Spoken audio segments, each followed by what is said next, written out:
Well, thousands of troops are joining rescue efforts in Spain's flood-damaged regions as the death toll from one of the country's most devastating natural disasters continues to rise. Officials say a total of 10,000 soldiers and police officers are heading to Valencia. It comes as local authorities face criticism over the speed of the response and the lack of warnings in advance of the heavy rains that led to the devastating flooding. 211 people have died so far. Many more are missing.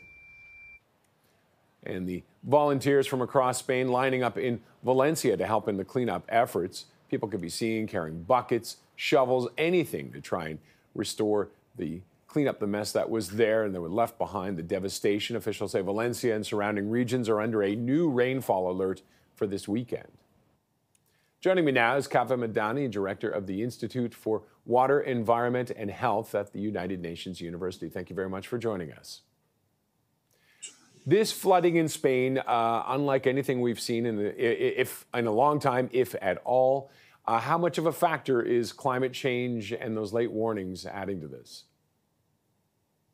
When it comes to climate change, attributing a single event to climate change is not scientifically a right approach. But what we know about climate change and its impacts make us suspect that events like this that are considered unprecedented, at least in a period that alive humans have memory of it, we can essentially think that climate change has had a role, because with climate change, extreme events like flooding, drought, wildfires, hurricanes, and so on become more frequent and stronger.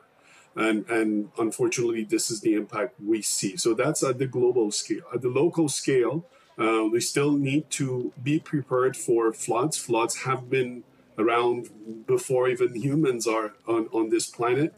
We have to learn to live with floods, and they are there. So that means that any city has to have a proper plan. Any country has to have a proper plan for early warning, forecast, evacuation, proper emergency management, proper building codes, and so on, to be able to mitigate the impacts and ensure that humans, remain safe.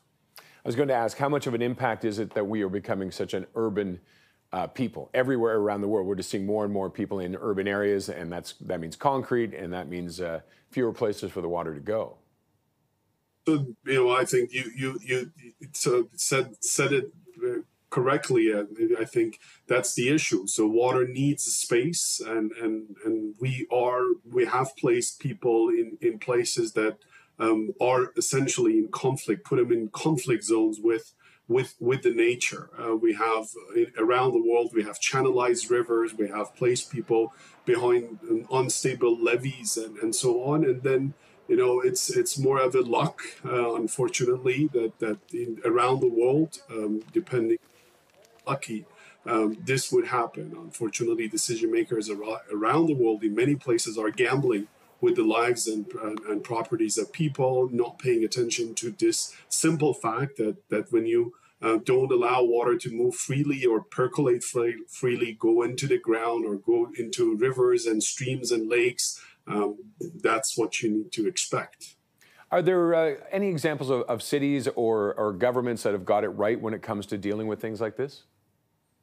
It's hard to say exactly which city, but yes, we have seen examples of countries that have been more prepared because they have a better memory of floods. I mean, compare, for example, Spain with the Netherlands. The Netherlands, the Dutch have lived with the history of floods and water, and of course they're more prepared. When it comes to Spain, drought is the other major side of the coin that distracts a lot of decision makers and the society. And sometimes we have these cycles. And during drought, we talk about the lack of water, and during floods, we are talking about abundance of water. But sponge cities that have been built to be able to absorb water and manage water are out there, especially more modern cities or countries that have done recent developments.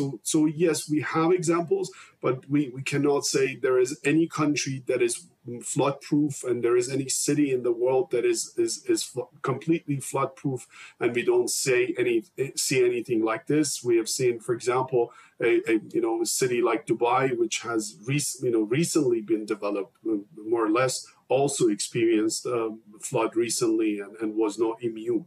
All right, some very sad and devastating lessons to be learned here. Kaveh, thank you very much for joining us today. Pleasure. Kaveh Madani is the director of the Institute for Water, Environment, and Health at United Nations University.